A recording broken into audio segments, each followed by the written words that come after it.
नमस्कार नमस्कार मेरा नाम है राजीव कुमार बजाज यानी आरकेबी और मैं हूं उस वक्त एडवोकेट प्रदीप नामग्याल जी के साथ। प्रदीप जी नमस्कार। नमस्कार सर, नमस्कार। और प्रदीप जी और मैं कहाँ पर हैं? नेशन नाउ पर। नेशन नाउ हमेशा हमेशा आपके साथ और आपके साथ ही रहेगा। आप सब लोगों को जय हिंद, जय महाराष्ट्र, जय भवानी, जय शिवाजी, वंदे मातरम। वंदे मातरम। भारत माता की जय। जय हिंद, जय Hind. To all our viewers in China, konnichiwa. To all our viewers in Japan, to all our viewers in China, ni hao. My apologies. To all our viewers in Japan, konnichiwa. Abaria Gojambo to our viewers in East Africa, South Africa, the continent of Africa, wherever they speak Swahili. Wherever they speak Swahili, and that's a lot of people all over Africa, especially South Africa. As you always say, we got a huge Chinese following. That's right. A huge Chinese following. तो प्रदीप जी आखिर में मोदी जी गए 2 के 2.5 साल के बाद मणिपुर में गए। Yes, बिल्कुल। और मणिपुर के लोगों को उन्होंने कहा कि मैं आपके साथ हूँ, आप फिक्र मत करें, which is absolutely which is great.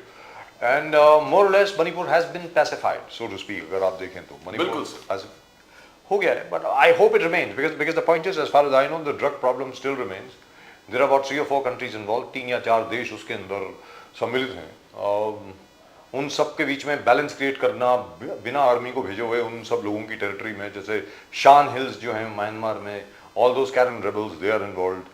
Cambodia में जो ट्रायड्स हैं they are involved, Chinese are also involved, Vietnamese are also involved. It's the golden triangle and some, I believe now, a new Bangladeshi mafia has come up, so it's a very tight situation. अब problem क्या है कि बहुत आसान होता है जो भी सरकार होती है उसको ब्लेम करना, लेकिन उसके पहले की अगर आप हिस्ट्री देखें, पिछले 60 साल से आपने लोगों को अलाउ किया कि आप वहां पे हेरोइन उगाएं, यानी पॉपी जो फ्लावर्स होते हैं उनको आप उगाएं, जिससे ओपियम बनती है और ओपियम से हेरोइन बनती है। और उससे बात क्या हुआ, Manipur became the 3rd largest producer of heroin in the world after Colombia and Venezuela. तो लिहाजा वहां पे ये तो होना ही था। प्रदीप जी क्या है, and there was no proper administration, because अब मोदी सरकार का कहना है कि look east, development east, railways east, infrastructure east, administration east. तो लुक ईस्ट के पॉलिसी के बाद मालूम पड़ा कि these are isolated areas which needs development. Railway track नहीं, रेलवे तो दौड़ता ही नहीं था। जो हमारे मणिपुर के कुछ लोग जानने वाले हैं मुंबई में, कहते हैं कि हम अगर वेकेशन पे जाना है 5 दिन लगता घर पहुंचने के लिए, 5 डेज। तो इस आधुनिक युग में अगर east is not so connected तो उसके लिए सोचना चाहिए। And Modi ji rightly is doing something on that. और प्रशासन, administration should be hands on in the state. If you can't control then there is no point. एक चीज बताना भूल गए प्रदीप जी, इसके पहले मोदी जी के आने के पहले आपको एक स्पेशल परमिशन लगती थी नॉर्थ ईस्ट के स्टेट्स में जाने के लिए। पहले आपको कलकत्ता जाना पड़ता था या दार्जिलिंग जाना पड़ता था या गुवाहाटी जाना पड़ता था, उसके बाद ही आप स्पेशल परमिशन लेते थे। जैसे कि किसी और मुल्क में जा रहे हैं, वीजा लगता था जाने का सर, मिजोरम में, मणिपुर में, नागालैंड में, अरुणाचल प्रदेश में, त्रिपुरा में, मतलब जैसे कि वो हमारे देश का हिस्सा ही नहीं।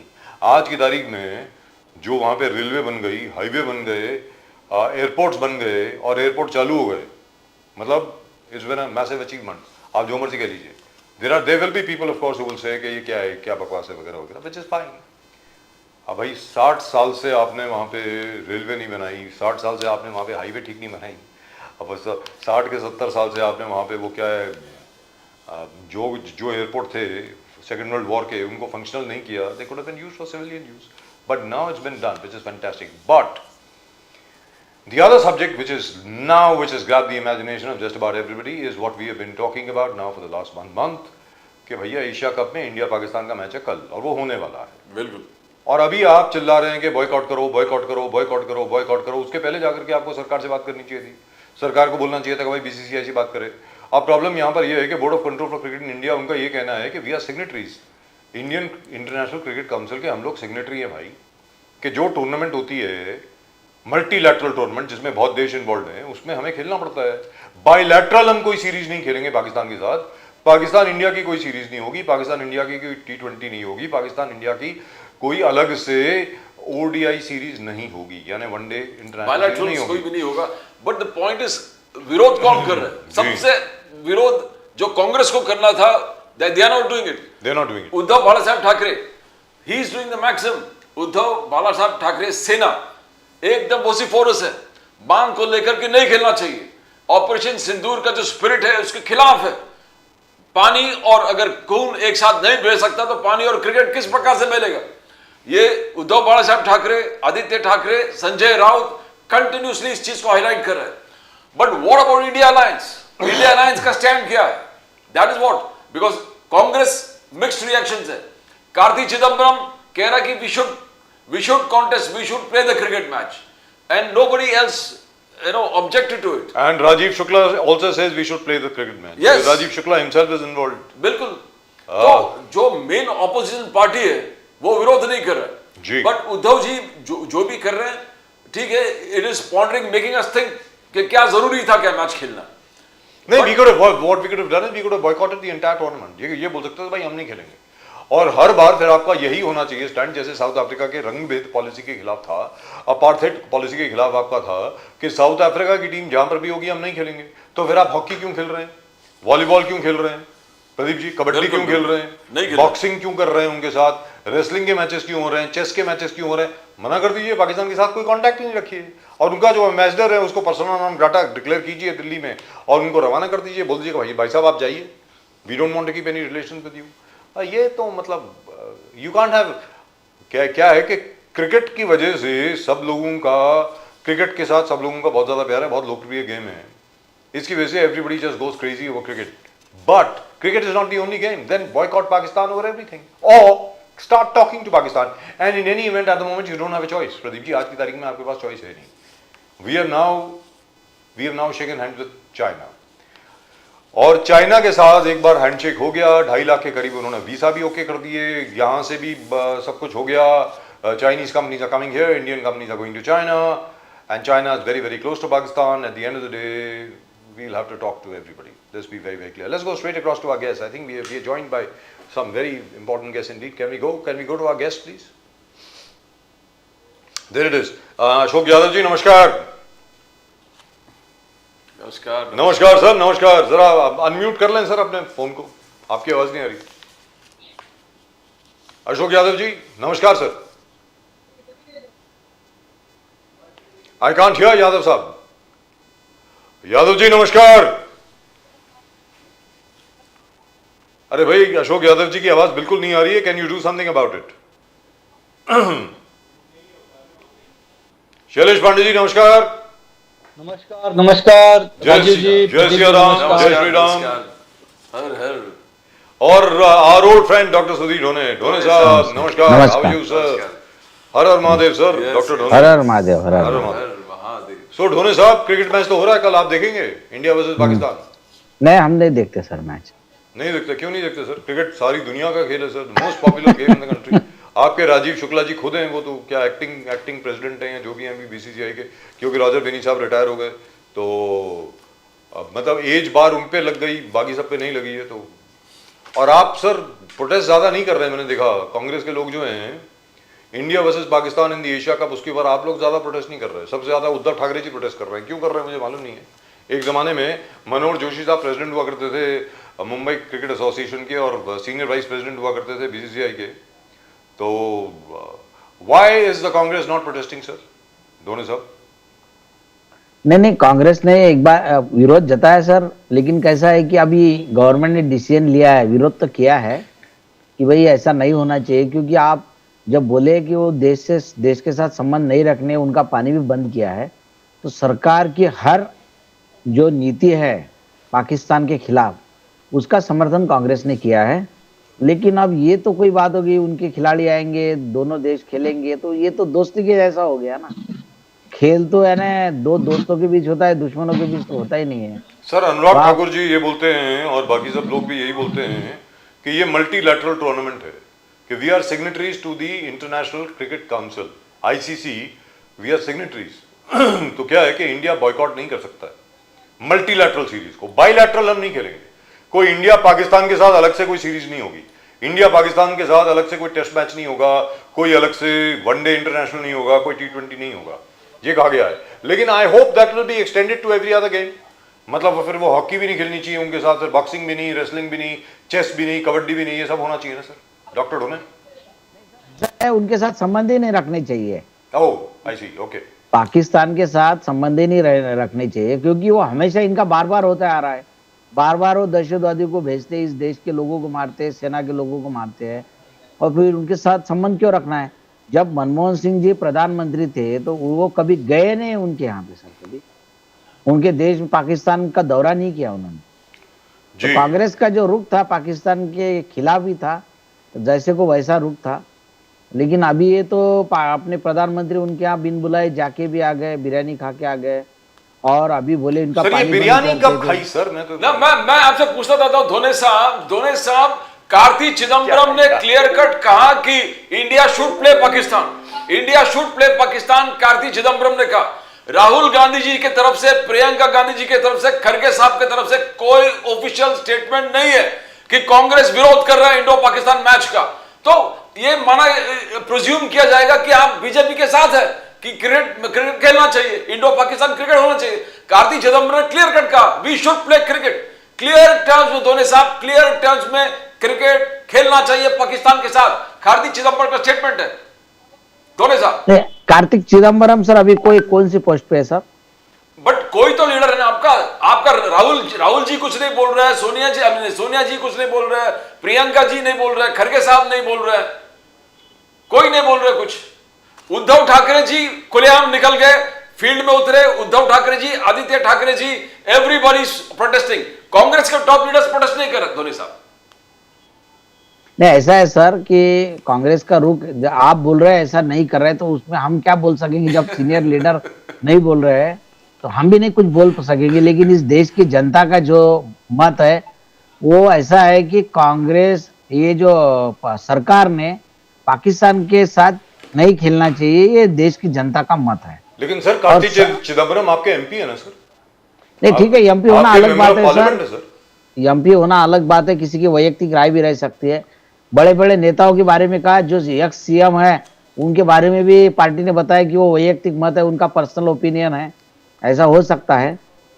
लेकिन सर, आपसे मैं ये जानना चाहता हूं कि अभी क्या है कि अमेरिका के ये टैरिफ इंपोज करने के बाद, आज तो in fact meet the press programme में डोनाल्ड ट्रंप साहब ने भी ये कहा है कि भाई हमने 50% भारत के ऊपर टैरिफ इंपोज किए, जिसकी वजह से भारत के साथ हमारे संबंध बिगड़ गए हैं, मैंने बहुत बड़ा रिस्क लिया है, ऐसा ट्रंप साहब ने एडमिट किया है आज सुबह। ये बहुत बड़ा रिस्क है कि our relations got spoiled with India. That's what Trump has said. Now my point is, we are talking to China. China and Pakistan are very close. Sir ऐसा है, डॉक्टर मनमोहन सिंह की बात मुझे एक याद है और अटल बिहारी वाजपेयी जी की भी बात ये याद है, दोनों एक ही बात किया करते थे कि आप अपने पड़ोसियों को बदल नहीं सकते हैं सर। क्या करोगे आप? आपको बात तो करनी पड़ेगी ना आखिर में। Let's be very clear and at some point of time, irrespective of anything else, I hope using China को इस्तेमाल करके we will shake hands with Pakistan. लेकिन आपको एक और खबर बता दूं, जो कल मैंने खबर दी थी छोटी सी, आप लोग नहीं थे शायद, तो आप दोनों को बता दूं। जनाब शैलेश पांडे जी, आप बड़े खुश होंगे सुन के, आप भी बहुत खुश होंगे सुन के ढोनी साहब, वो अरुणाचल प्रदेश में चाइनीज अंदर घुस आए थे सर, कोई 6 महीने पहले की बात है। 4 या 5 दिन पहले उनको बड़े प्यार से रवाना कर दिया, उनको बोल दिया गया है वापस चले जाइए, और वापस चले गए। और कैसे गए ये भी आपको बता दूं मैं, ये हंसने वाली बात नहीं है भाई, डोंट टेक इट अदरवाइज, आप लोग हंसिएगा नहीं इस बात पे। असल में उनको काली दाल और आलू के परांठे खिला करके भेजा गया उनको। That was their only condition. मैं मजाक नहीं कर रहा। वो जो चाइनीज वहां का कमांडर था, उसने कहा कि हमें आलू के परांठे खिलाइए, आप जब तक आलू के परांठे नहीं खिलाएंगे हम विड्रॉ नहीं करेंगे।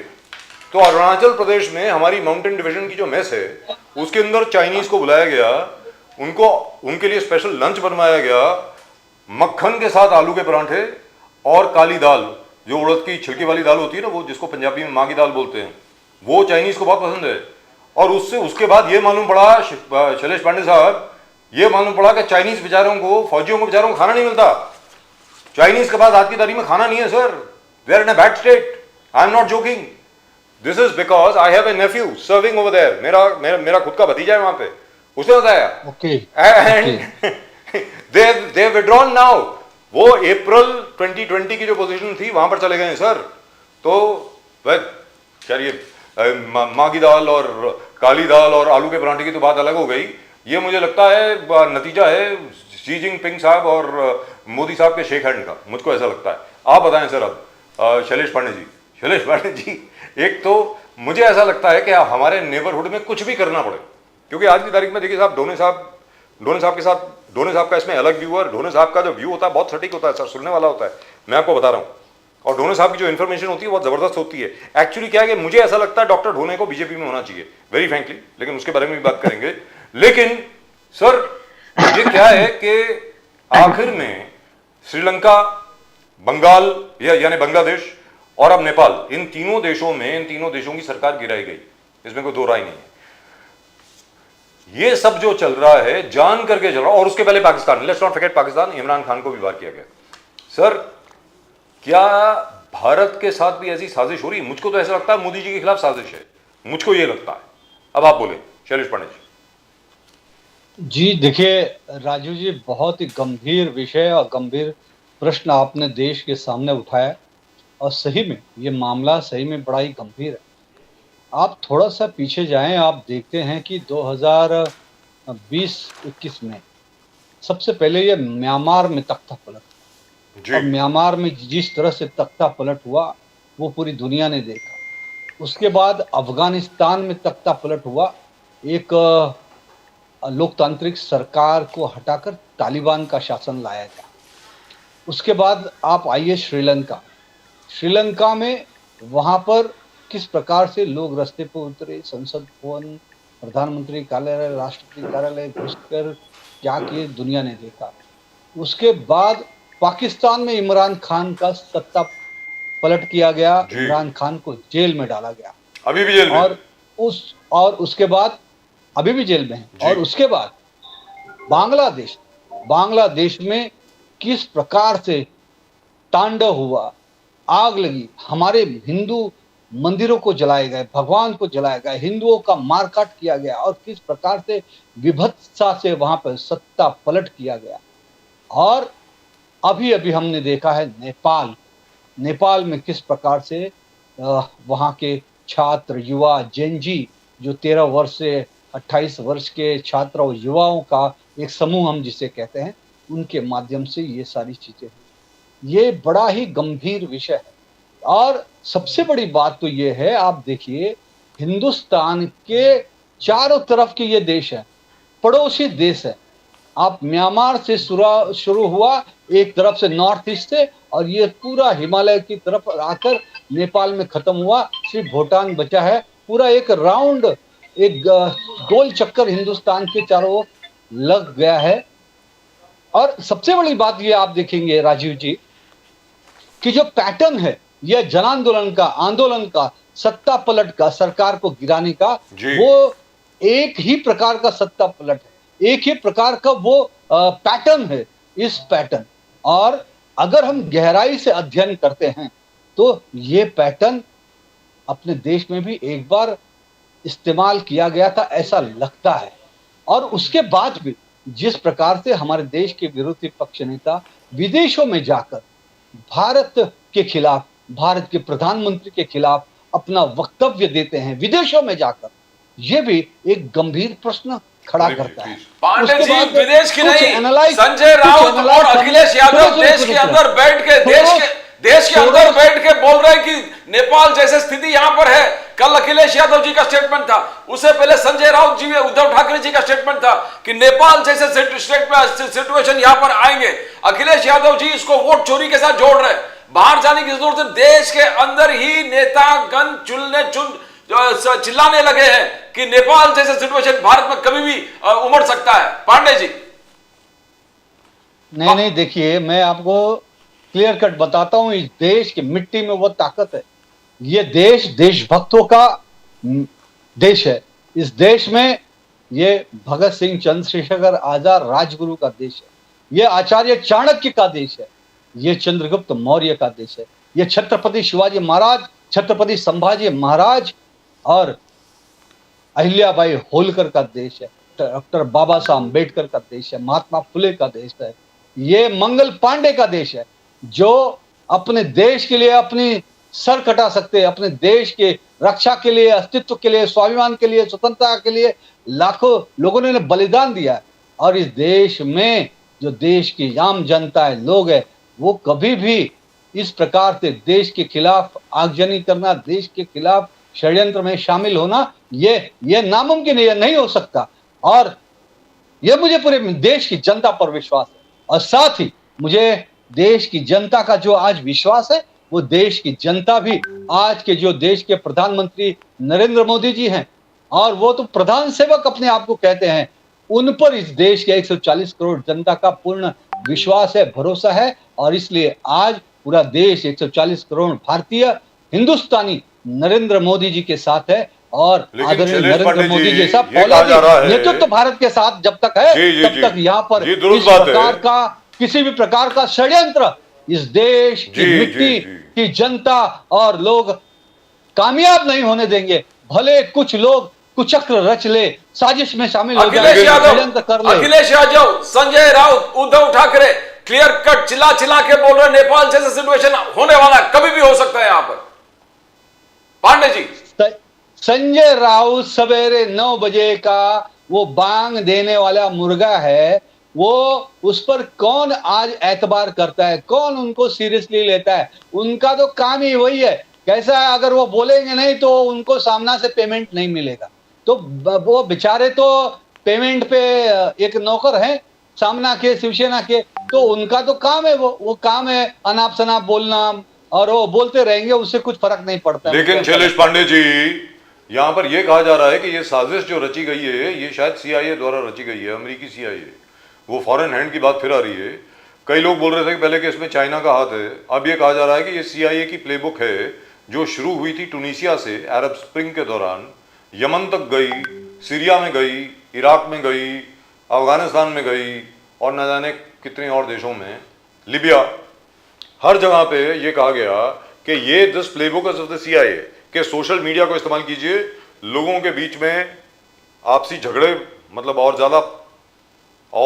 ज़्यादा आप आपसी झगड़ों की आग लगाइए, लोगों को बाहर निकालिए और रिजीम चेंज करिए। ये इस तरीके से हो रहा है। क्या भारत अभी सतर्क है या नहीं? कहीं ऐसा तो नहीं है कि हमारे साथ भी ऐसा हो? ठीक है, भारत इसका मुकाबला करेगा और भारत को कुछ नहीं होगा, लेकिन तकलीफ तो होगी ना सर, तकलीफ तो सहनी पड़ेगी। इसके लिए क्या हम लोग सतर्क हैं कि नहीं है, तैयार हैं हम लोग? मैं ये पूछ रहा हूँ। प्रदीप जी ने आपसे यही पूछा जब उन्होंने अखिलेश यादव जी का नाम लिया, जब उन्होंने माशाल्लाह क्या नाम है उनका, संजय राउत जी, हर रोज के जो लाउड स्पीकर है उनका नाम लिया, और उद्धव ठाकरे जी का जो नाम लिया, तो वो यही बात है। क्या हम लोग अलर्ट हैं कि नहीं इसको लेकर के सर? जी बिल्कुल, देश अलर्ट है, और देश के यशस्वी प्रधानमंत्री नरेंद्र मोदी जी, मोदी सरकार, उनकी पूरी टीम, और हमारी जो रॉ है, हमारी जो आईबी है, हमारी जो सभी इंटेलिजेंस सर, उसके बारे में नहीं बात करो तो ज्यादा अच्छा है। वो पूरी तरह से अलर्ट है। और देखिए, मुझे पूरा विश्वास है हमारे एजेंसियों पर कि इस प्रकार की किसी भी घटना को, कोई भी षड्यंत्र को, साजिश को कामयाब होने नहीं देंगे हमारी एजेंसियां, हमारे सरकार। और देखिए, ये परीक्षण का विषय है, ये निरीक्षण का विषय है, और ये अनुसंधान का भी विषय है।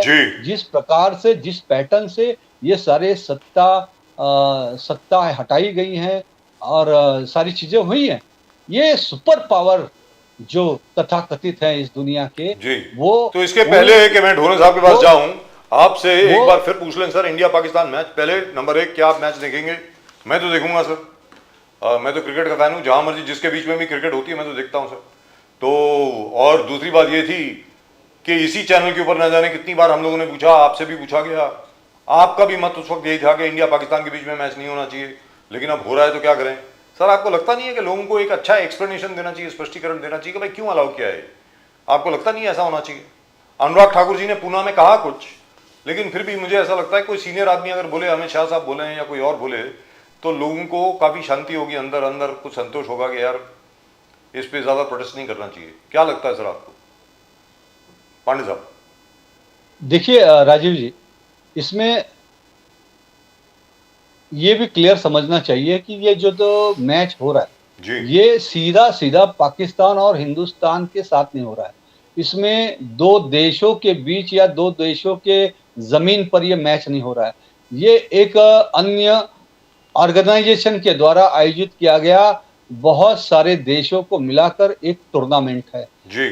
इसमें सीधा सीधा भारत का या कोई रोल नहीं है या पाकिस्तान का रोल नहीं है। ये दूसरे अन्य क्रिकेट एजेंसी एसोसिएशन का रोल है और इसमें सारे दुनिया के देश खेल रहे हैं। अब मैं एक एग्जांपल के तौर पे बताता हूं, अभी ब्रिक्स का जो वहां पर सम्मेलन हुआ था और भी अन्य कॉन्फ्रेंसेस हो रहे हैं, तो वहां पर तो जिन देशों के संगठनों में पाकिस्तान भी आता है, तो जब मीटिंग होती है तो आदरणीय नरेंद्र मोदी जी, हमारे देश की ब्यूरोक्रेसी जब वहां पर भाग लेती है तो वहां पर वो पाकिस्तान भी आता है। तो हम तो उनको ये नहीं कह सकते ना कि आप पाकिस्तान को क्यों बुलाते हो, करेक्ट है। तो ये उसी प्रकार का है। और दूसरी बात, आज ये जो प्रश्न खड़ा कर रहे हैं, जैसे जो सुबह 9 बजे का भोपू जो बोल रहे हैं, तो पहले वो अपने गिरेबान में झांक कर देखे संजय राउत।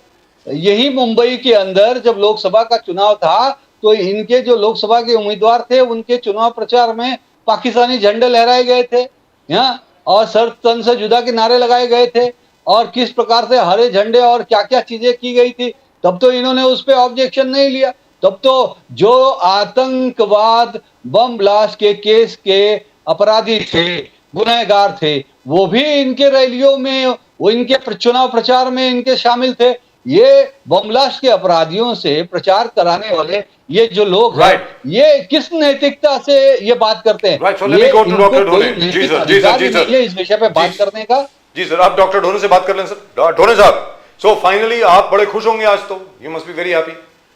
इतने दिनों से 2 साल से आप लोग बात कर रहे थे कि मोदी जी मणिपुर नहीं जा रहे, मणिपुर नहीं जा रहे, मणिपुर नहीं जा रहे। आज मणिपुर गए, मणिपुर में हर एक से मिले और हर एक को बोला उन्होंने कि भाई आई एम विद यू, मैं तो आपके साथ हूं। तो sir are you happy now doctor Dhone? Sir ये 2 साल पहले अगर जाते थे तो बहुत अच्छा होता था। 2 साल पहले अगर जाते थे तो बहुत अच्छा होता था। सर आज की बात करें, एक आदमी की, देखिए सर, एक इंसान की जो जान है, पूरे इंसानियत को उसका महत्व रहता है। तो कोई अगर परिवार का एक गृह मंत्री अमित शाह जी गए थे, डॉक्टर साहब, डॉक्टर ढोले मेरे परम प्रिय मित्र, आदरणीय अमित शाह जी, मोदी जी अभी जा रहे हैं, सारे मंत्री गए थे, पूरी सरकार की तंत्र व्यवस्था वहां पे लगी हुई थी। इसीलिए धीरे धीरे मोदी जी के अलावा किसी को मानते नहीं। जो ऑर्गेनाइजेशन थे, सशस्त्र ऑर्गेनाइजेशन, उन्होंने हथियार डाला। उसके बाद बहुत सारी शांति स्तर पे चर्चाएं हुई। Sir I come back to you sir, let doctor Dhone speak. उनको बोलने दीजिए सर, ऐसी क्या बात। जी डॉक्टर ढोने बोलिए। जी सर, ऐसा है कि सबसे पहले तो आपने जो बोली कि अरुणाचल प्रदेश में जो लोग आए थे और वो चले गए, जी, तो इस बात की हमको बहुत खुशी है कि वो चले गए। जी, हमको दुख ये था कि वो आए थे, इसका हमको दुख था, हमने बताया था। जी दुरुस्त। और यू वर नॉट रॉन्ग, आप गलत नहीं बोल रहे। और जो राहुल गांधी जो बोलते थे और जो अरुणाचल प्रदेश का भारतीय जनता पार्टी का मेंबर ऑफ पार्लियामेंट ने जो बोला था कि वो आए हैं हमारे देश पे, उन्होंने कब्जा किया, हमारी जमीन पे कब्जा किया, वो सही बात थी। ये आज आपने कबूल किया है कि वो आए थे, वो चले गए वापस। तो इसका मतलब राहुल गांधी जो बोल रहे थे सही बोल रहे थे। और जो सुप्रीम कोर्ट है ना, जो सुप्रीम कोर्ट का जज बोल रहा था कि उन्होंने तो हालांकि उस वक्त राहुल गांधी जी को दिलासा दिया था, राहुल गांधी जी के ऊपर कार्रवाई करने से मना कर दिया था, लेकिन टिप्पणी थी कि भाई जो देश प्रेम जिसके दिल में है वो ऐसी बात नहीं कर सकता। तो आज जरा जज ने भी देखने को ना कि वो लोग आए थे, वो चले गए, ये न्यूज भी है। तो इसका मतलब ये जज को भी कोई जानकारी नहीं थी, शायद सरकार ने जानकारी दिए नहीं थे ये लोग हमारे देश में। जजेस क्या कर सकते हैं इसके बारे में? जजेस तो वही करेंगे ना जो ब्रीफिंग उनको दी जाएगी सरकार की तरफ से। हाँ, अगर सरकार बोलेगी कोई नहीं आया, कोई नहीं गया, तो जजेस क्या कर सकते हैं सर? और सरकार के भी हाथ बंधे हुए हैं, वो कैसे एडमिट करेंगे अंदर आ गए? सर आप जीने नहीं दोगे, सीधी बात है। अगर आज की तारीख में इस बात का भारतीय जनता पार्टी मुद्दा उठाती है ना कि भाई राहुल गांधी पे ऐसा बोला, राहुल गांधी पे वैसा बोला। अभी तो सर देखिए, न्याय व्यवस्था के बारे में भी आम लोगों की अच्छी भावना नहीं रही। लोगों को ऐसा लग रहा है कि न्याय नहीं मिलेगा, पैसे वालों को न्याय मिलता है। ये पहले था कि भाई पैसे वालों को ही न्याय मिलेगा, गरीब आदमी अच्छा वकील नहीं लगा सकता, गरीब आदमी को न्याय नहीं मिल सकता। लेकिन अभी ऐसी परिस्थिति हो गई कि जो पैसे वाला है और बीजेपी के विरोध में है, तो शायद उसको भी न्याय ना मिले। इस तरह की इस देश में लोगों की भावना बनी हुई है। ये अपनी न्याय व्यवस्था के लिए बहुत बड़ा खतरा है। 8,500 करोड़ का डेवलपमेंट प्लान लेके मोदी जी गए थे मणिपुर में। 8,500 करोड़ का डेवलपमेंट प्लान। पहले कभी रेलवेज नॉर्थ ईस्ट में जाता नहीं था, अब सब जगह रेलवेज, एयरपोर्ट, इंफ्रास्ट्रक्चर, डेवलपमेंट लहर है। मगर कांग्रेस ने फिर पुराने आंकड़े दिखाए। कांग्रेस कह रहा है कि 360 चर्च जलाए गए, 7,000 घर बर्बाद कर दिया गया, 40,000 लोगों को डिस्प्लेस कर दिया गया। उसके बाद मोदी जी, तो क्या ये आंकड़े देना जरूरी है? दोनों नहीं, बहुत जरूरी है सर, बहुत जरूरी। क्या ये 7,000 घर यानी कोई मामूली संख्या है क्या सर? 40,000 लोगों को बेघर कर दिया। आप वहां 5 स्टार होटल बनाएंगे, 5 स्टार हॉल बनाएंगे, उसको कोई वैल्यू नहीं। इस जनता देश रहता है। मणिपुर यानी क्या? मणिपुर की जो जनता है वो मणिपुर है। वहां पे आप बड़े बड़े बिल्डिंगा बना रहे हैं, उसको महत्व है। आप लोगों को मरने के बाद लोगों को बेघर कर रहे हैं, लोगों के वहां पे हाल हो गए, लोग बेहाल हो गए। ये परिस्थिति होने के बाद अभी वो आप ये सब कर रहे हैं, उसमें कोई मतलब नहीं है। ये तो मोदी जी का हमेशा सर, वो हमेशा देखते हैं कि मुझे इलेक्शन में क्या फायदा होगा। वो वहां पे लोग मरे, शहीद हो गए, वो पाकिस्तान के लोगों ने उनका धर्म पूछ के मारा, और उसके बाद में मोदी जी वहां नहीं गए। मोदी जी गए बिहार जाके उन्होंने वहां पे घोषणा की हिंदी में कि मैं छोड़ूंगा। बोले कि ये इंटरनेशनल दुनिया है, उसको दिखाने के लिए उन्होंने दिया है, वो बिहार की जनता को दिखाने के लिए दिया था हिंदी में। बट आरएसएस ना, दोनों साहब आपका फेवरेट सब्जेक्ट है आरएसएस, जब भी बात करता हूं, मगर आरएसएस जिस प्रकार से आज कहा है कि India is become economic and military power, और पूरे दुनिया डर के नजरों से इन देश को देख रहा है, डर के नजरों से इस देश को देखता है कि इकोनॉमिक डेवलपमेंट इस कदर बढ़ गया है, मिलिट्री स्ट्रेंथ इस कदर बढ़ गया है, लीडरशिप इस कदर इस देश को आगे लेके गया है। तो आरएसएस का यह कहना पर आपका क्या विचार है? आरएसएस ने खुले तौर पर मोदी जी के नीतियों, मोदी जी के लीडरशिप, मोदी जी की नीतियां, मिलिट्री स्ट्रेंथ, इकोनॉमिक ग्रोथ के बारे में आरएसएस ने खुलेआम कहा कि हम दुनिया के नजर में लोग भय के वातावरण से देखते हैं इस देश को। बोलिए धोनी साहब। ऐसा है, परसों के दिन ये 75 ईयर्स के हो गए मोहन भागवत जी, और अभी संघ परिवार और भारतीय जनता पार्टी में ये ऐसा एक अलिखित करार है। वो कोई ऐसा कायदा नहीं है, लेकिन ऐसा है, एक संकेत है कि जो 75 ईयर्स हो गए, वो इसकी एज हो गई, उसने पद से बाजू में होके दूसरे को चांस देने को ना, तो ये जो तय किया गया है, तो मोहन भागवत जी की भी इच्छा है कि मैंने रहना चाहिए, और मोदी जी की भी इच्छा है रहना चाहिए। इसलिए परसों के दिन मोदी जी ने सब अखबारों में आर्टिकल लिखे मोहन भागवत जी के लिए, मोहन भागवत जी कैसे अच्छे हैं, और अब मोहन भागवत जी बोल रहे हैं कि मोदी जी का सरकार अच्छी है। तो ये तो इन्होंने एक दूसरे की तारीफ करना, यानी ये कैसा हो गया मालूम है सर आपको? तो आपकी तारीफ करेंगे क्या? नहीं, वो उनकी मजबूरी है दोनों एक दूसरे की तारीफ करना। सर आरएसएस कांग्रेस की तारीफ करेगी? एक सुनिए, जो स्वातंत्रवीर सावरकर जो है जी, उनको स्वातंत्रवीर पदवी किसने दिए? ये दिए थे प्रज्ञ अत्रे जी, आचार्य अत्रे, इन्होंने दिए थे कि ये स्वातंत्रवीर सावरकर। अच्छा, ये अत्रे साहब ने उनको बोले कि ये स्वातंत्रवीर है, और अत्रे साहब को आचार्य किसने दिए? ये सावरकर जी ने दिए।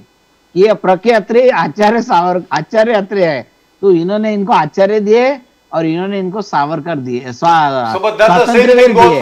तो ये ऐसी बात है ये दोनों की। सर वो तो गांधी जी के लिए भी है आखिरकार। It is Netaji Subhash Chandra Bose who called him father of the nation first.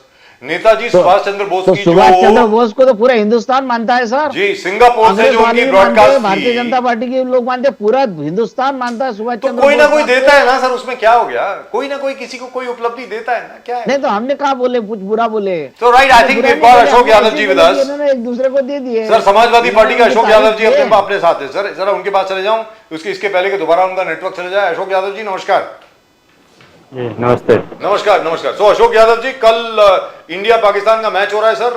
क्या है कि खून और पानी इकट्ठे नहीं बह सकता, खून और बातचीत इकट्ठे नहीं हो सकती। यहाँ तो हम क्रिकेट खेल रहे हैं। कुछ बोलना चाहेंगे सर आप इसके बारे में प्लीज? देखिए, पाकिस्तान के खिलाफ सरकार खाली जबानी फायरिंग करती है, जबानी फायरिंग के अलावा कुछ नहीं है। कोई अगर इस तरह का, अगर सरकार अब लगभग 11 साल से ऊपर हो गया जी, पाकिस्तान के खिलाफ जो बातें माननीय मोदी जी जब विपक्ष में थे जो बातें किया करते थे, उन बातों में से अगर 10% बात भी अगर इम्प्लीमेंट कर दिए होते तो पाकिस्तान इस तरह की हरकत या हिमाकत नहीं करता। यही अंतर है। खून और पानी एक साथ नहीं बहेंगे। सब डायलॉग बाजी जो फिल्मों में होता है उसी तरह डायलॉग बाजी चल रही है पाकिस्तान से, चाइना से। चाइना को भी हमारे पूरे देश के बच्चा को पता है कि पाकिस्तान से बड़ा दुश्मन हमारा चाइना है, और चाइना के साथ जिस तरह से माननीय मोदी जी झूला झूले, उसके बाद हमारे सन 2000 में जो हमारे गलवान घाटी में 20 जवानों की शहादत हुई, तो उसके बाद फिर वही बात, फिर चाइना के साथ टाई अप में लगे हुए हैं। तो ये देखिए, सब मिला जुला के अगर हम एक साथ सारी समस्याओं को कहें तो ये फेल्योर ऑफ फॉरेन पॉलिसी, ये फॉरेन पॉलिसी की हमारी विफलता है। इसी वजह से कभी चाइना हमारे हाथ से, कभी चाइना इस तरह की हमारे साथ करता है कि पाकिस्तान को सैटेलाइट इंफॉर्मेशन अवेलेबल कराता है, हमारे सीमाओं पर अतिक्रमण करता है। कभी अमेरिका, जो हमारा मनमोहन सिंह के जमाने से, उसके पहले से अमेरिका हमारे साथ सारे आर्थिक संबंध उससे अच्छे थे, हर तरह के व्यापारिक संबंध अच्छे थे, लेकिन आज अमेरिका के साथ भी उसी तरह से समस्या है। तो कहीं ना कहीं हमारे देश का जो विदेश नीति है, सरकार को इस पे विचार करना चाहिए। तो मैच होना चाहिए कि नहीं सर? पाकिस्तान भी एक पार्ट है, तो कल मैच होना चाहिए कि नहीं? पॉलिसी के पार्ट में जी, कल मैच होना चाहिए कि नहीं होना चाहिए, आपकी क्या राय? देखिए इस तरह की चीजें, पाकिस्तान के साथ जो संबंध आप बना रहे हैं मैच का, अभी इसको तो सरकार को डिसाइड करना है कि मैच कराएं कि न कराएं। सर आपकी क्या राय? जो पाकिस्तान की हरकतें हैं, वो हरकतें इस लायक नहीं है कि मैच कराया जाए। पाकिस्तान की हरकतें इस लायक नहीं है। अशोक यादव जी, अखिलेश यादव जी ने एक स्ट्रॉन्ग स्टेटमेंट इशू कर दिया है। वोट चोरी इस कदर बढ़ गया है पूरे देश में, और बीजेपी जिम्मेदार है इसके लिए, और इसी वोट चोरी की वजह से नेपाल जैसे स्थिति इस देश में पैदा होगा। Nepal like situation in India is not far away, बहुत जल्द होने वाला है। एक स्ट्रॉन्ग स्टेटमेंट है अखिलेश यादव जी का, नेपाल सिचुएशन इस देश में होगा और बहुत जल्दी होगा। अशोक यादव जी, देखिए प्रदीप जी, वोट चोरी के साथ साथ हमारे देश के जो भी कॉन्स्टिट्यूशनल इंस्टीट्यूशंस थे, उन सारे संवैधानिक संस्थाओं पर सरकार प्रहार कर रही है। ये तो किसी से छुपा हुआ नहीं है। ये सारी संवैधानिक संस्थाएं क्यों बनाई गई थी? इसलिए बनाई गई थी कि ताकि कभी कोई चुनी हुई सत्ता निरंकुश न हो जाए। इसी निरंकुशता को रोकने के लिए चेक एंड बैलेंस बनाए गए थे हमारी संविधान सभा के द्वारा, हमारे संविधान में। लेकिन ये सरकार बिल्कुल एक पागल हाथी की तरह सारे संवैधानिक संस्थाओं को कुचलते हुए आगे बढ़ रही है, और इस दिशा में आगे बढ़ रही है। एक रोड मैप बता रहे हैं 2047 तक हम सत्ता में रहेंगे। ऐसा नहीं, ये सोच रहे हैं कि अनंत काल तक हम जो सी जिनपिंग और रसिया के राष्ट्रपति की तरह लगातार सत्ता में बने रहें, आजीवन सत्ता में बने रहें। इसी क्रम में सब ऐसा कर रहे हैं, और उसके वजह से आज हमारे देश और प्रदेश के युवाओं में जो जॉबलेसनेस है, जो असंतोष है, जो इस तरह की बेरोजगारी उनके सामने है, या जो इस तरह का जो वोट चोरी की बात हमारे राष्ट्रीय अध्यक्ष ने कहा, वोट चोरी सिर्फ एक पार्ट है। मैंने जो कहा कि सारे संवैधानिक संस्थाओं को डिस्टर्ब कर रहे हैं, उन संवैधानिक संस्थाओं को कुचलने के साथ साथ उसी में एक वोट चोरी भी है। आपको याद होगा जब BR अम्बेडकर साहब और संविधान सभा में जब इलेक्शन कमीशन की बात चल रही थी, तो उस समय बताया गया कि इलेक्शन कमीशन का जो चीफ इलेक्शन कमिश्नर है, उनको सुप्रीम कोर्ट के चीफ जस्टिस की तरह इम्यूनिटी मिलनी चाहिए, ताकि वो फ्री एंड फेयर हों, उनके ऊपर किसी भी राजनीतिक दल का कोई अंकुश न लग पाए, वो निर्बाध गति से निष्पक्ष तरीके से अपना काम को सुचारू रूप से करते रहें। लेकिन मोदी सरकार ने क्या किया? जो हमारे सुप्रीम कोर्ट ने जो व्यवस्था दिया था, उस व्यवस्था को भी उन्होंने पलट दिया। CJI, leader of opposition, prime minister of India, 3 लोग सिलेक्शन पैनल में थे। लेकिन सरकार को चूंकि संवैधानिक संस्थाओं को में कुचलना था, इलेक्शन कमीशन को कुचलना था, अपने पॉकेट की रेवड़ी बनानी थी, इसलिए उन्होंने सुप्रीम कोर्ट के आदेश को पलट दिया। और पलटा के कोई देश हित में नहीं पलटा। अगर देश हित में कोई आदेश पलटते तो समझ में आ रहा है, ये आदेश पलटे ताकि हम बेईमानी कर सके चुनाव में। अब आप बताइए, अगर इस देश की जनता वोट दे रही है भाजपा के खिलाफ और उसका वोट जा रहा है भाजपा के पक्ष में, तो जनता क्या करेगी? आप बताइए। सबसे ज्यादा अभी आप बात कर रहे थे कि आर्मी को मजबूत किया, सेना को मजबूत किया। आप इस सेना को कैसे मजबूत कर रहे हो? हमारे देश के नवयुवक हैं, सबसे ज्यादा जॉब उनको प्रोवाइड करती थी सेना, और सेना में जाते थे वो, तो उनको अच्छी खासी सैलरी मिलती थी, उनकी शहादत होने पर उनके परिवार को अच्छी खासी रकम मिलती थी, तमाम सुविधाएं थी। हमारे पूर्व रक्षा मंत्री स्वर्गीय नेताजी, जिसको मुलायम सिंह यादव जी, सेना को लेकर के उन्होंने एक आदेश दिया था, आप सबको पता होगा कि सेना के जो हमारे जवान शहीद होते हैं उनको मतलब शहीद का दर्जा देते हुए, और उनके शव को बाकायदे गाड़ी से और बड़े सम्मान तरीके से घर तक पहुंचाने की व्यवस्था उन्होंने किए थे। ये सारी चीजें क्यों की गई थी?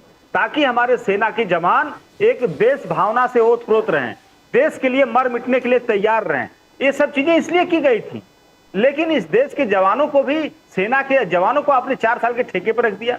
तो आज बहुत ज्यादा असंतोष हमारे जवानों में है, हमारे पढ़े लिखे नवयुवकों में है, हमारे किसानों में है, सारे लोगों में है। ये असंतोष की एक लिमिट होती है। आप प्रेशर कुकर का, आप अगर सेफ्टी वाल्व मान लीजिए खराब हो गया, और जो भी चीजें हैं प्रेशर कुकर का, ये सारी चीजें अगर आप रोक देंगे तो कभी न कभी एक ऐसा लेवल भी आएगा प्रेशर का कि वो प्रेशर कुकर में ब्लास्ट हो सकता है। जी, दुरुस्त तो बात। सरकार को ऐसा नहीं करना चाहिए। यही स्थिति प्रेशर कुकर वाली यहाँ पे हुई थी लेकिन श्रीलंका में। सरकार किस प्रकार कर रही वही है प्रेशर कुकर की स्थिति बांग्लादेश में हुई, वही स्थिति नेपाल में हुई। तो अगर ये एशिया महाद्वीप के, भारत के अगल बगल के सारे देशों में बारी बारी से इस तरह की इंसिडेंट्स हो रहे हैं, हमारी सरकार को तो चेत जाना चाहिए कि आखिर क्यों हो रहा है नेपाल में ऐसा विद्रोह, बांग्लादेश में क्यों विद्रोह हुआ, श्रीलंका में क्यों विद्रोह हुआ।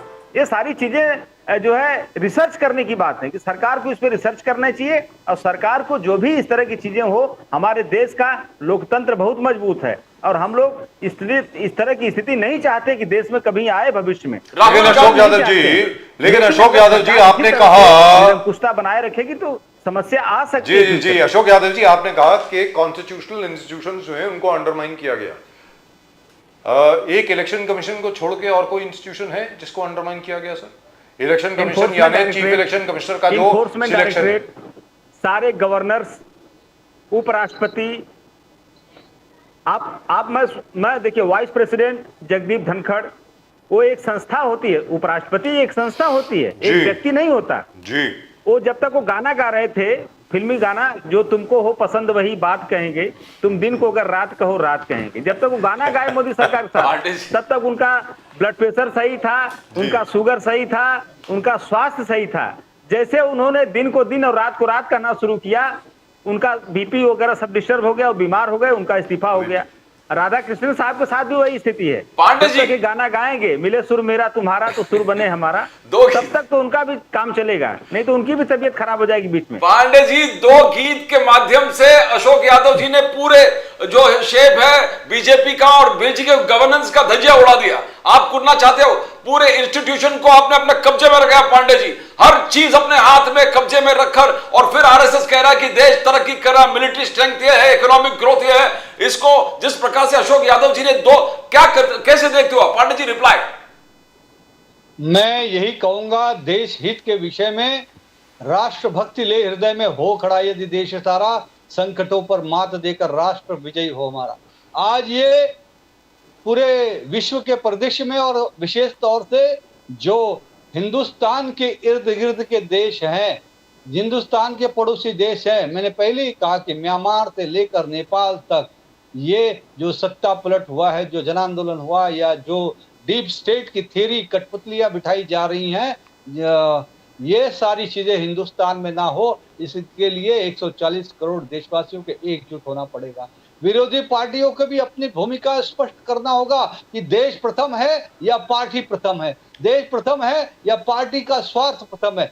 देश प्रथम, राष्ट्र प्रथम, राष्ट्र सर्वोपरि, इस भावना से हम सभी को मिलकर काम करना होगा। और देश के यशस्वी प्रधानमंत्री आदरणीय नरेंद्र मोदी जी ने यह दिखा दिया है कि राष्ट्र प्रथम है उनके लिए। आज इसीलिए जब ऑपरेशन सिंदूर की सारी बातों को दुनिया के सामने रखना था, तो सारे विपक्ष के, सारे पार्टियों के जो सांसद गण थे, उनकी टीम बनाकर उन्होंने दुनिया के सभी क्षेत्रों में भेजकर सारे विपक्ष के लोगों को एक प्लेटफॉर्म पे लाकर पूरे देश को एक साथ खड़ा करके। लेकिन ये बात तो ठीक है पांडे जी, अब बात सुन लीजिएगा पांडे जी प्लीज। अब आप जरा जो अशोक यादव जी ने कहा है उसका भी जवाब दे देना सर। क्या है कि जैसे चीफ इलेक्शन कमिश्नर की जो सिलेक्शन होती थी उसमें 3 लोग थे, leader of prime minister, leader of the opposition, chief justice of the supreme court of India. आपने सीजेआई को निकाल करके अपना एक कैबिनेट मिनिस्टर रख लिया वहां पे। तो किस कैबिनेट मिनिस्टर की हिम्मत है कि वो प्राइम मिनिस्टर के खिलाफ वोट करेगा? सो 2:1 तो वैसे ही हो गया। ये क्या जरूरत थी करने की? ये जरूरत क्या पड़ गई सर, ये बता दीजिए ना। अगर सीजेआई वहां पे रहते, वो न्यूट्रल ऑब्जर्वर रहते, वैसे भी तो सीजेआई जितने भी चीफ जस्टिस होते हैं वैसे भी ज्यादातर तो आप ही के साथ हैं, इसमें डर का है। मैं तो आपसे जानना चाहता हूं कि चीफ जस्टिस ऑफ इंडिया को जो चीफ इलेक्शन कमिश्नर की पोस्ट है उसकी सिलेक्शन के लिए जो कमेटी है उससे निकाला क्यों गया? अब इसका स्पेसिफिक जवाब दें सर, अगर आपके पास जानकारी है तो प्लीज बोलिए सर। पांडे जी देखिए, ये बड़ा ही टेक्निकल विषय है। मैं इतना जरूर कहूंगा कि इस कमेटी के अंदर अपोजिशन पार्टी के जो लीडर हैं, लीडर ऑफ अपोजिशन वो है, और अगर उसमें कहीं ऐसा लगता है तो जो अपोजिशन पार्टी के लीडर हैं, लीडर ऑफ अपोजिशन, वो अपनी बात रख सकते हैं। और मुझे ये बताइए, सबसे महत्वपूर्ण तो यही होता है ना, सत्ताधारी और विरोधी पार्टी के दोनों लीडर अगर एक साथ, तो सीजेआई को क्यों हटा दिया गया? चीफ जस्टिस ऑफ इंडिया को क्यों हटाया गया सर? ये तो बता दो। इसमें तो कोई जाति है नहीं ना, इसमें कोई जाति नहीं है। विरोधी पक्ष पार्टी के अपोजिशन लीडर अपनी बात रख सकते हैं। तो कैबिनेट मिनिस्टर को क्यों लाए? सीजेआई को क्यों हटा दिया गया? चीफ जस्टिस ऑफ इंडिया को रखना चाहिए था ना बीच में। मतलब वो इसलिए हटाया गया कि निष्पक्ष फैसला ना हो, के विरोध में पांडे जी, सर पांडे जी को बोलने दीजिए ना सर। आपका मतलब क्या है बताइए। नहीं, देखिए, कोई भी ऑब्जेक्शन लेना है, कोई भी बात कहनी है तो अपोजिशन लीडर अपनी बात कह सकते हैं, ऐसा नहीं है। अपोजिशन लीडर तो है भैया, उसमें वोटिंग होता है, वोटिंग होता है कि कोई डिसीजन लेना है तो 3 लोग हैं, 3 में से तो हो सकता है कि सरकार का जो निर्णय है उसके खिलाफ में चीफ जस्टिस ऑफ इंडिया और अपोजिशन लीडर, ये दोनों का मत अगर उसके खिलाफ में है तो प्रधानमंत्री का मत एक तरफ है तो वो हार जाएंगे प्रधानमंत्री उस चीज में, उनको फैसला वापस लेना पड़ेगा। इस तरह की व्यवस्था थी जो अभी इन्होंने प्रधानमंत्री जी ने बदल दिया। ये प्रधानमंत्री ने तानाशाह है सर, ये तो हुकुमशाही है। डोले जी, ये हुकुमशाही जैसा काम करना चाहते हैं, इसीलिए दूसरा कुछ नहीं है। आप और भी प्लेटफॉर्म है, उस प्लेटफॉर्म पे भी आप अपनी बात रख सकते हो, कह सकते हो, उसको चैलेंज किया जा सकता है, ऐसी बात नहीं है। इस पे कुछ नहीं सर, सब आपके हाथ में आ गया। सोशल मीडिया पे देखिए लोग क्या बोल रहे हैं। मुझे ऐसा लगता है, बोले मोदी जी ने कुछ बेचा है, बोले देश बेचने का काम किया, तो कुछ खरीदा भी है, तो बोले क्या खरीदा है, तो बोले उन्होंने चुनाव आयोग खरीदा, उन्होंने ईडी खरीदी, उन्होंने सुप्रीम कोर्ट खरीदा है। ये बोल रहे हैं लोग सोशल मीडिया पे। लेकिन एक और चीज है सर, शैलेश पांडे जी, इससे आगे बढ़े जरा। चलो ये तो हो गया। पार्टी का फ्यूचर प्लान है कि जो अपने फ्यूचर प्लान बता रहे हैं कि अगर हम सत्ता में आए तो हम सोशल मीडिया में लोग चला रहे हैं, लेकिन देश की जनता आपको सर, अशोक यादव जी ने एक और बड़ी महत्वपूर्ण बात करी, बहुत बड़ी महत्वपूर्ण बात है ये सर। क्या है कि मुलायम सिंह यादव जी जब रक्षा मंत्री थे, मुझे खुद को याद है, he was probably one of the best defence minister we ever had. Sardar Baldev Singh के बाद सबसे बढ़िया जो हमारे डिफेंस मिनिस्टर रहे हैं वो मुलायम सिंह यादव जी रहे हैं।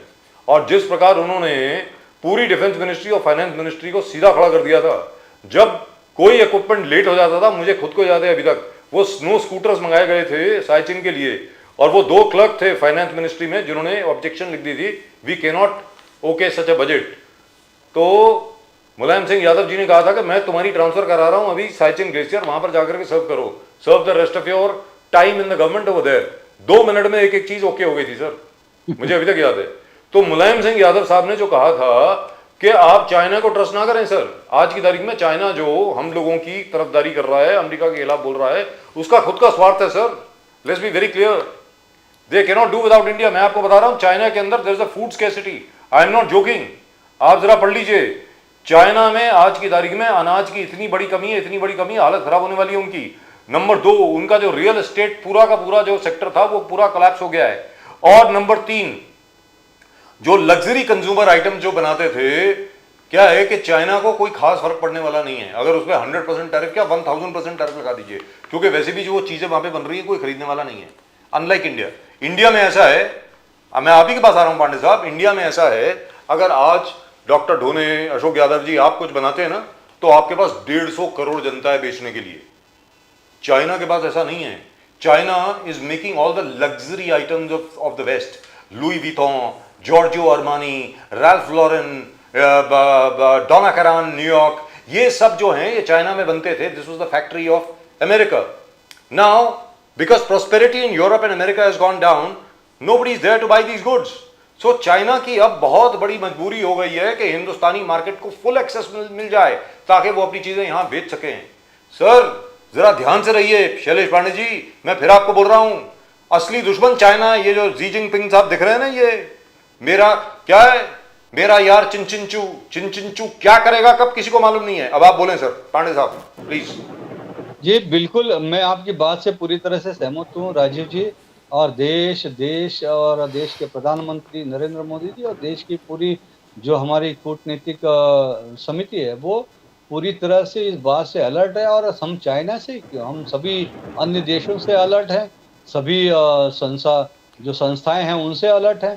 देश और हर कोई भी आज देश फौलादी हाथों में है और देश इतना जी। मजबूत है कि डॉक्टर कोई भी इस प्रकार का कुचक्र रखने की कोशिश किया करेगा तो उसका मुंहतोड़ जवाब देने की स्थिति में मैं भारत है। पहले आज पांडे जी कोई आपसे नया पूछता हूं, भारत है। जो एआई जनरेटेड जो इमेज था मोदी जी और मोदी जी के माता जी के, जिस प्रकार से कांग्रेस ने एक्सप्लॉइट करके अपने सोशल मीडिया में हाईलाइट कर दिया कि मोदी जी के माता उनसे करा कि बेटा वोट चोरी मत करो, वोट चोरी मत करो, और अलग अलग, तो क्या ये जरूरी है आज के तारीख में जब राहुल गांधी सिद्धांतों की बात करते हैं, क्या मोदी जी के माता जी को इसमें सोशल मीडिया में लाकर कैंपेन चलाना ठीक था?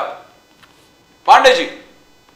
प्रदीप जी, मुझे एक पंक्ति याद आती है कि आस्था विश्वास की नींव हिल चुकी है, सत्य ईमान मानवता की को कांग्रेस की राजनीति निकल चुकी है।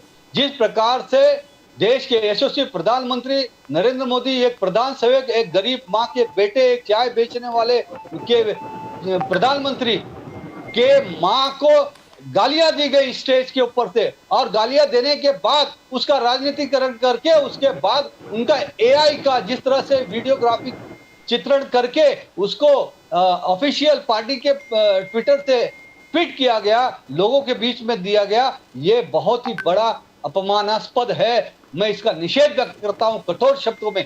बिहार की जनता, देश की जनता माफ नहीं करेगी।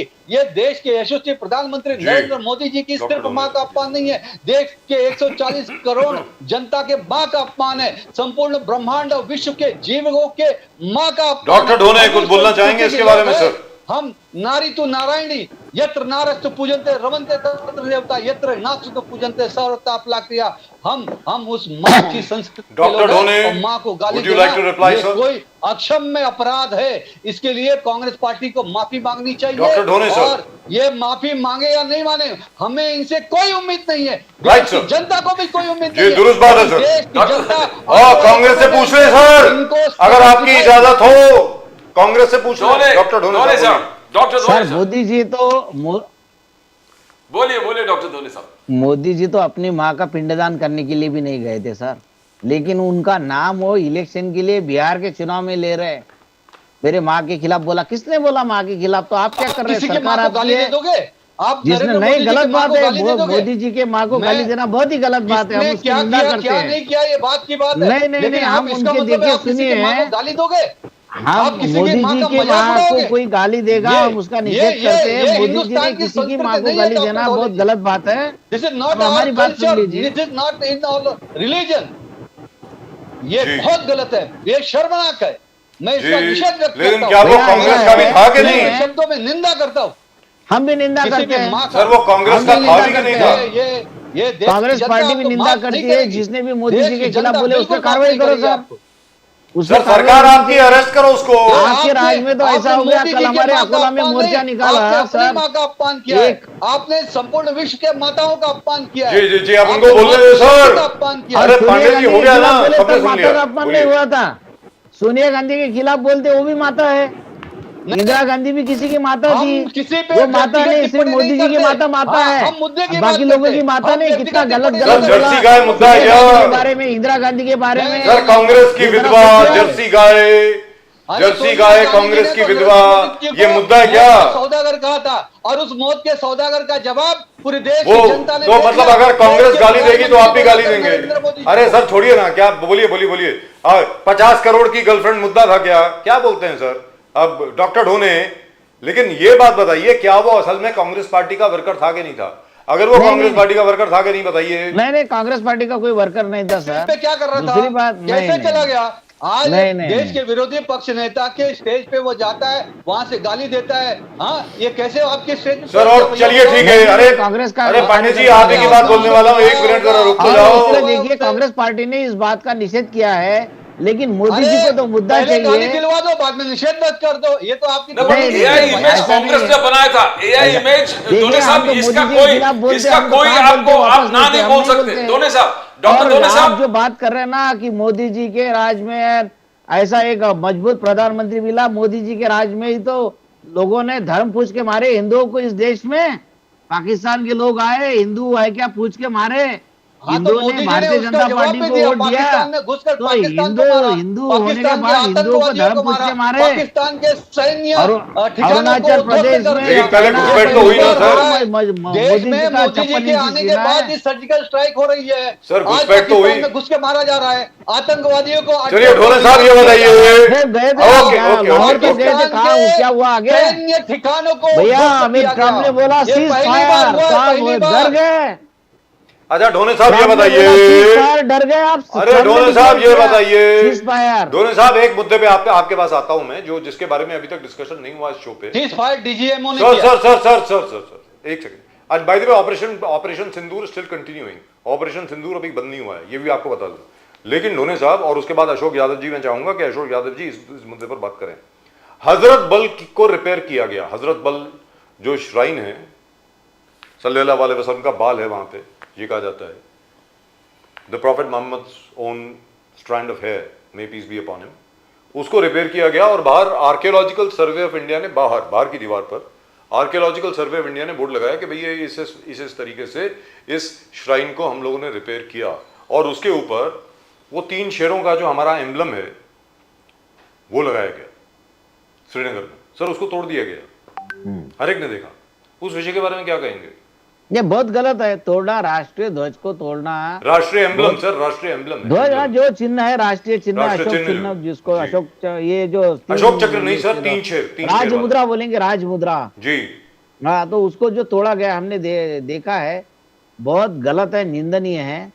ये जो लोग है ना, एक तो ये सही में मुसलमानों के दुश्मन हैं, जो ये लोग काम करते हैं। जी। वो करने वाले लेकिन वहां के 20-25 उमर लोग अब्दुल्ला साहब तो होंगे, कहते हैं, लेकिन उसके वजह से पूरे हिंदुस्तान के मुसलमानों के बारे में लोगों की राय बन जाती है बुरी। तो सर प्रॉब्लम क्या है कि मुसलमानों के उमर दुश्मन अब्दुल्ला हैं, साहब, और ये सर लोग पूरा सवाल तो ऐसे सुन लोगों लेना की सर। जरूरत भारतीय जनता पार्टी को है। सर सर सर सर पूरा सवाल तो सुन ले। उमर अब्दुल्ला हाँ। साहब कहते हैं कि वो लगाने की जरूरत क्या थी वहां पे, आपको 3 शेर वहां पे लगाने की जरूरत क्या थी? वो कहते हैं किसी प्राचीन मंदिर को, पूरी बात सुन ले sir, archaeological survey of India की प्रोटेक्शन में कई बार ऐसा हुआ है कि कितने प्राचीन मंदिर जो हैं उनकी मरम्मत हुई है, वहां पर तो कभी नहीं लगाया गया नेशनल एम्बलम। तो यहीं पर लगाने की क्या आवश्यकता थी? क्या आप ये दिखाना चाहते थे सब लोगों को कि ये हमारा है और हम लोगों ने किया है?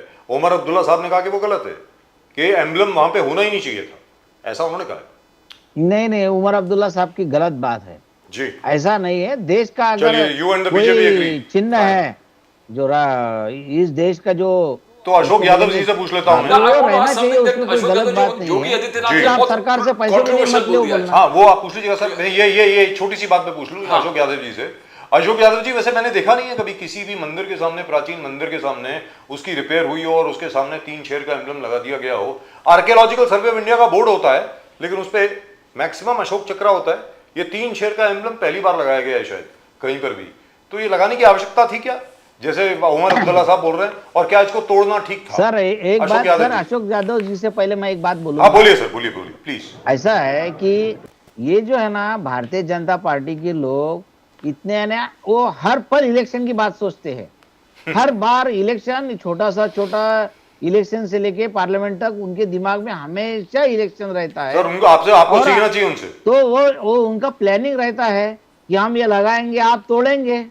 यही है वो जो बदमाश है ना, जो मुसलमान जिन्होंने किया, ये तो इनसे मिले हुए हैं भारतीय जनता पार्टी से, दूसरा कुछ नहीं है। वंडरफुल। चलिए अशोक यादव जी। काम तो कांग्रेस पार्टी कर रही है, एनडीए अलायंस कर रही है पूरे देश के अंदर। जो हाँ, जिहादी अरे ताकतें पांडे हैं, जो असामाजिक तत्व है, जो पांडे हिंदू जी। विरोधी ताकतें हैं, देशद्रोही ताकतें हैं, उनको बढ़ावा देने का काम कांग्रेस पार्टी धोने साहब आपको उंगली करते हैं और आप चालू हो जाते हैं।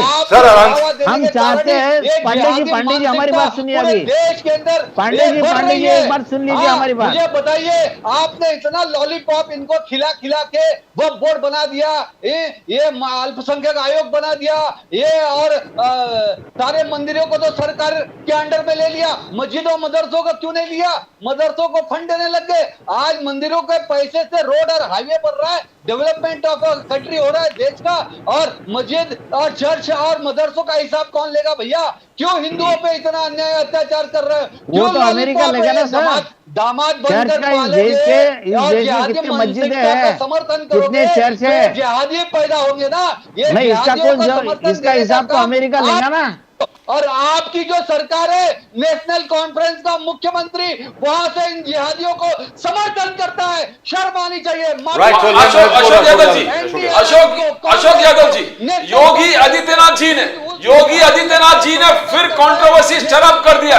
पांडे जी सुनिए ना, योगी आदित्यनाथ जी ने कहा जितने भी अपने पुराने मंदिर तोड़े गए हैं इन्वेडर्स के माध्यम से, उन सब का रेस्टोरेशन होगा और मैं रेस्टोरेशन करके दूंगा।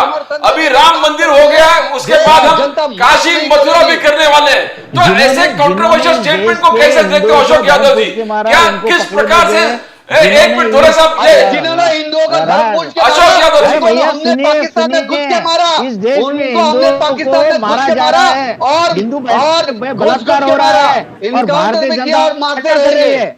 सरकार क्या कर रही है? अशोक यादव जी, पांडे जी सुनिए ना, कोई पांडे जी अशोक यादव जी को बोलने दो। पांडे जी अशोक यादव जी को बोलने दो।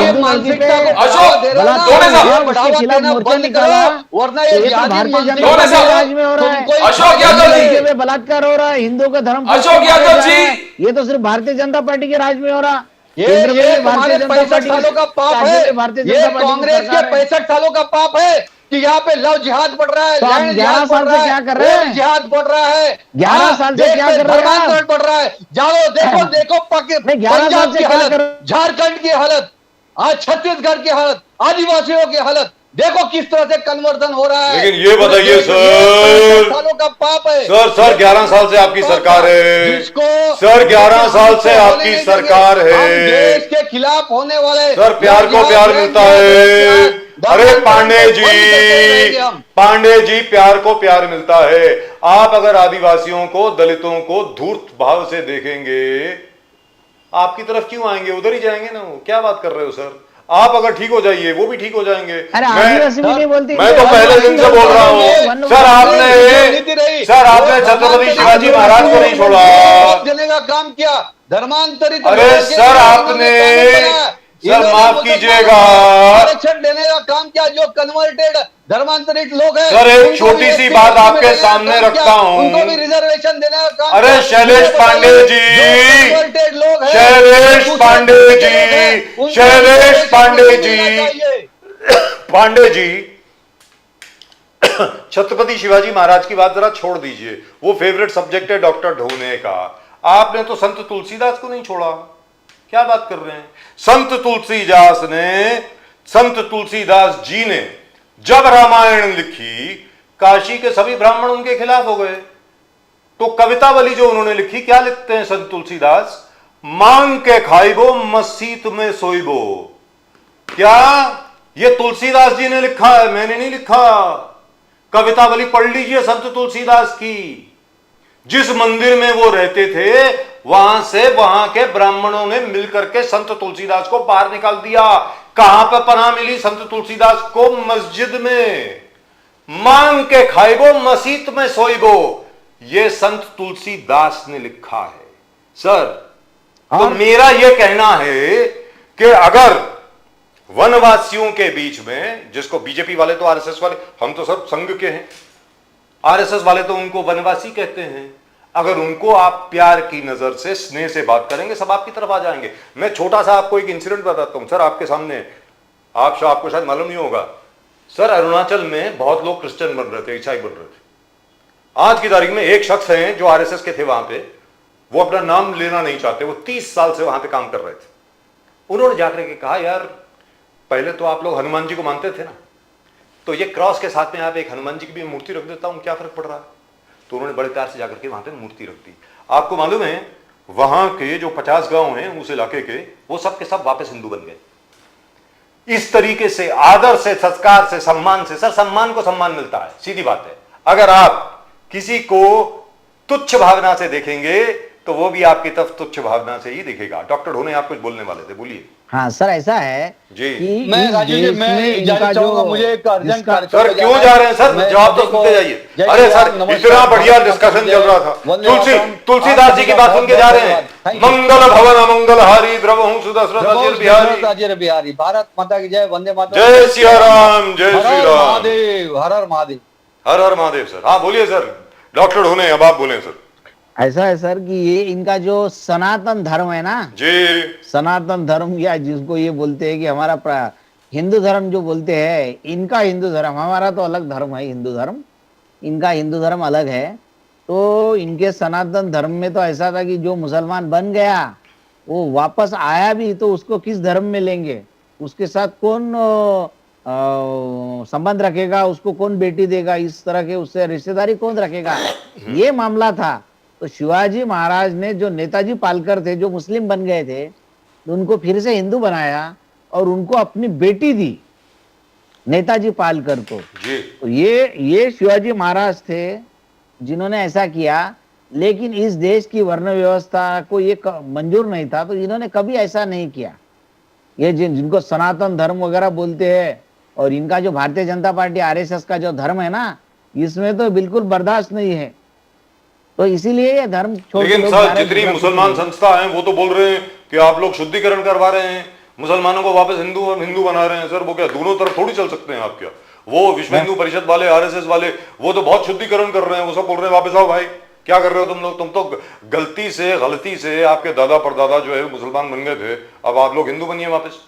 डॉक्टर ढोने नहीं, ठीक है ना, जिसको इच्छा रही वो आ सकता है। वो तो किसी को धर्म अपनाने से कोई रोक नहीं सकता, तो वो तो खुद की इच्छा रहती है, धर्म स्वातंत्र्य है, उसको किस धर्म में रहना है। लेकिन एक किस चीज धर्म में के जाना लिए है। तो आपको देवेंद्र फडणवीस जी को मुबारकबाद देनी पड़ेगी सर। डॉक्टर ढोने, कैसे? छत्रपति शिवाजी महाराज के जो किले हैं वो अब यूनेस्को की हेरिटेज लिस्ट में आ गए हैं सर।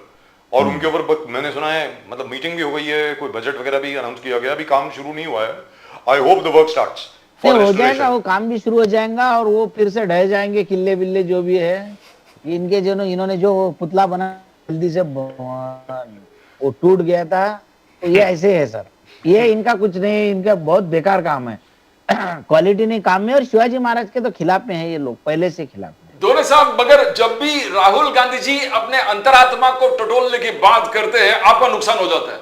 लोकसभा अपना वाइस प्रेसिडेंट इलेक्शन में राहुल गांधी जी ने कहा कॉन्शियस वोट, अपने अंतरात्मा को टटोल कर वोट कर दो, तो आपका 15 वोट उस तरफ चला गया। तो जब भी राहुल जी बोलते अंतरात्मा को टटोलो, आप टटोल के मोदी जी को वोट करते हो, क्या है? क्या है? कुछ लोगों के अंदर में से निकलता है कि अगर हमने भाजपा को वोट नहीं दिया तो हम जेल जाएंगे। जी तो जेल में रहना चाहिए ना, तो जेल में जाने में क्या डर क्या है? तो नहीं, डर नहीं, लोग डरते हैं।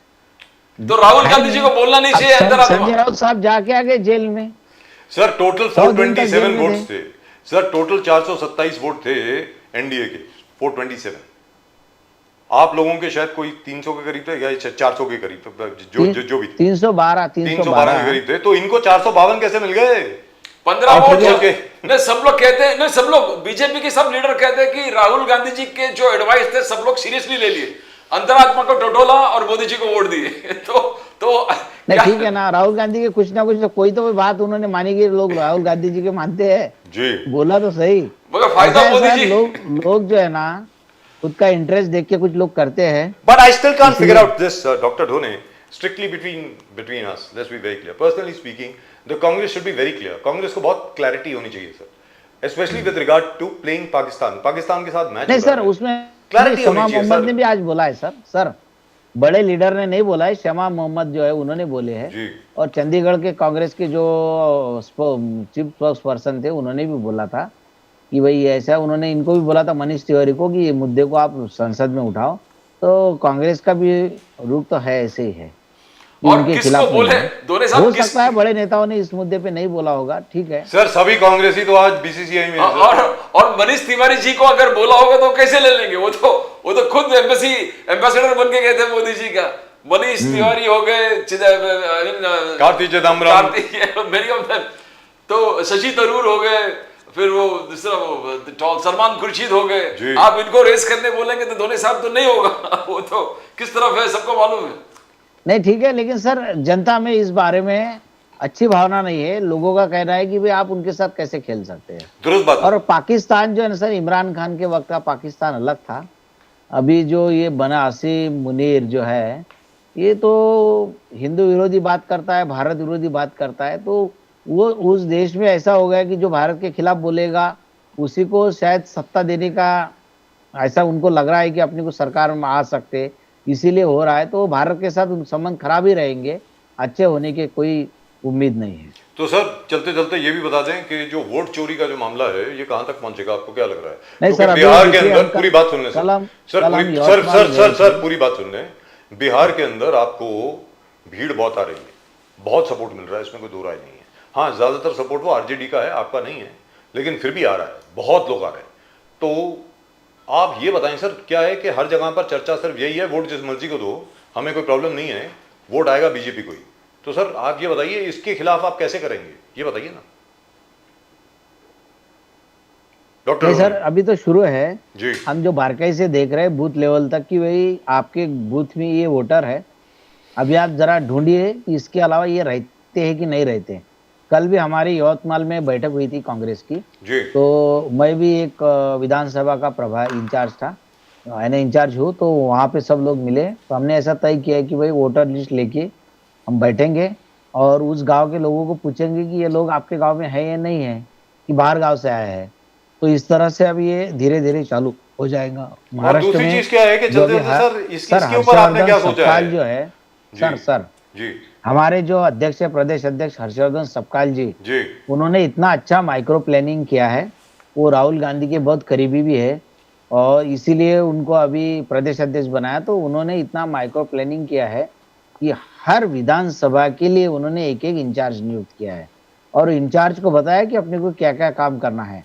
महीने में 6 दिन उनको इंचार्ज को उस विधानसभा में रहना है, उसको जिला परिषद सर्कल तक जाना है और बूथ लेवल तक, गांव लेवल तक एक एक आदमी को, अपना एक आदमी वहाँ पे मंडल गांव का जो प्रमुख बनाना है, इस तरह से दिया है। और उसमें ये भी है कि जो वोटर है इस गांव के वोटर लिस्ट लेना और वो गांव में है कि नहीं है, कि बाहर गांव से आए हुए कुछ गलत वोटर है, वो निकालने का काम अभी हर्षवर्धन सपकाल साहब के नेतृत्व में शुरू है महाराष्ट्र में। तो हम लगे हुए हैं, प्रदीप जी, तो जल्दी आपको इसका रिजल्ट दिखेगा। Fantastic, very good. और ये धोने साहब, ये आप ठीक है आरएसएस कट्टर उनके नीतियों के खिलाफ विरोधी है, राहुल गांधी जी भी टोटल विरोध है।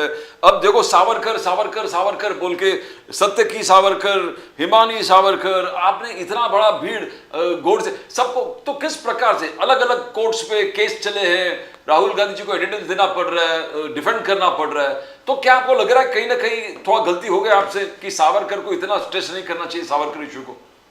नहीं सर, गोडसे देखिए, हिमानी सावरकर कौन है आपको पता है क्या? लिंक है हिमानी सावरकर ये गोडसे की भतीजी है सर। गोपाल गोडसे की। हाँ हाँ, गोपाल गोडसे की। जी जी, वो जो गोडसे जिन्होंने मारा उनके भाई की है उनके ना, भाई उनकी समझो। यही है इनकी बहुत पूरे मिली भगत ही है सर।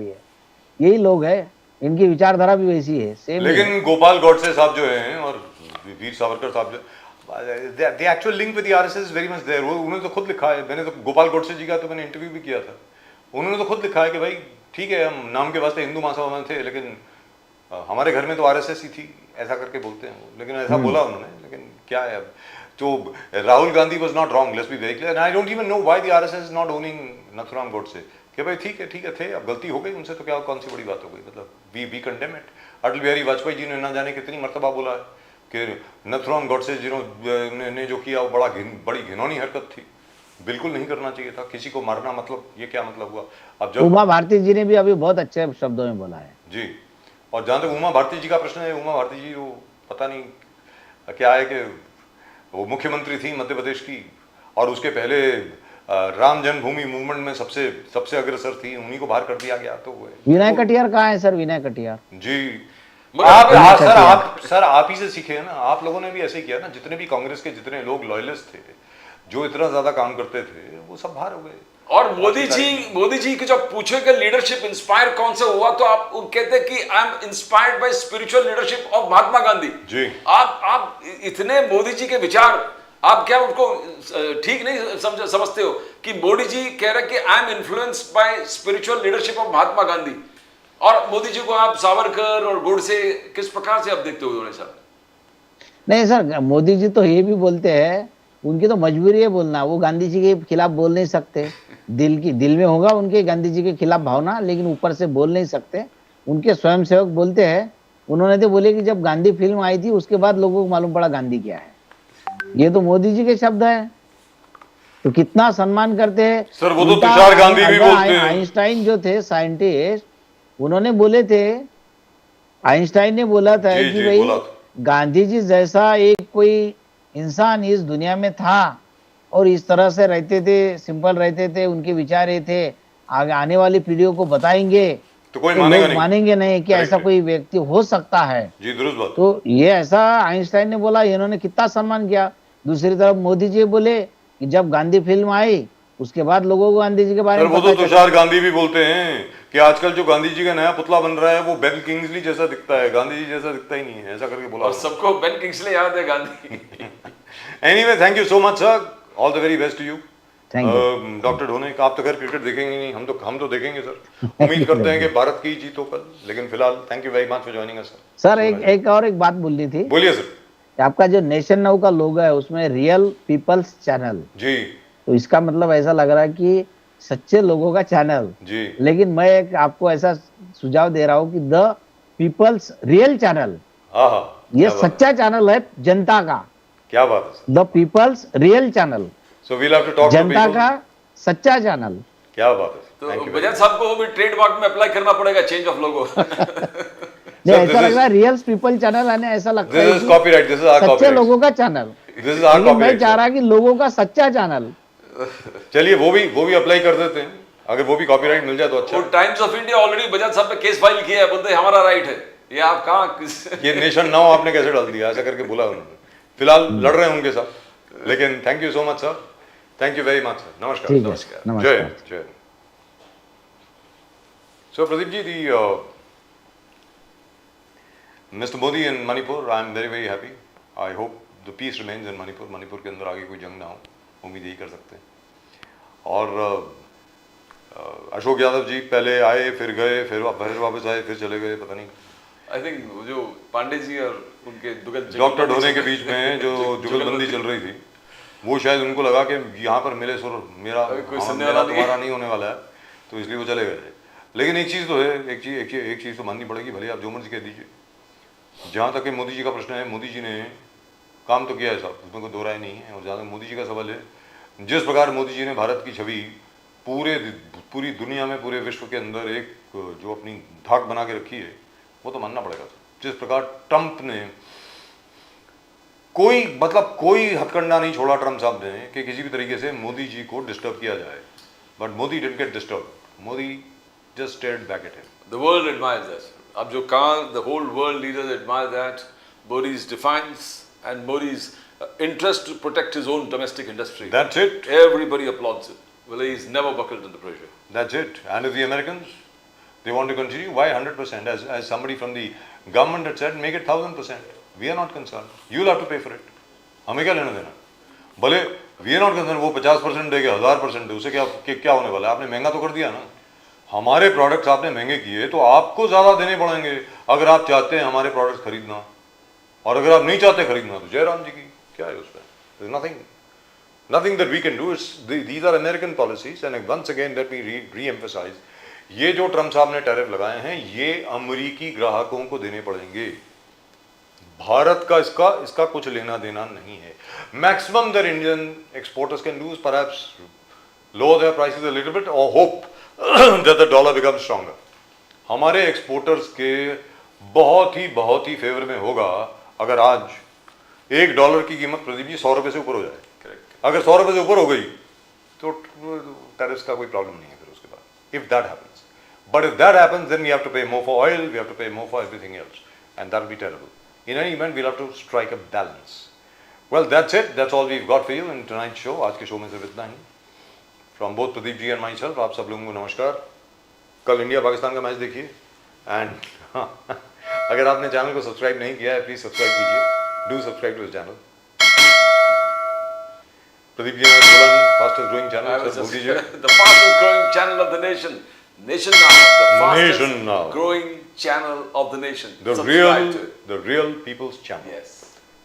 असल में जो लोगों की चैनल है वो क्या है कि ढोने साहब मेरे लिटरल ट्रांसलेशन, वो लिटरल ट्रांसलेशन नहीं है, वो डायरेक्ट हिंदी में अनुवाद नहीं है. उसका भाव जो है वो ये है कि ये असली चैनल है जो लोगों की बात दिखाता है.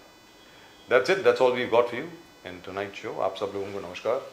जय हिंद, जय महाराष्ट्र, जय भवानी, जय शिवाजी, वंदे मातरम. Vande Mataram. भारत माता की जय. जय हिंद. Jai Hind.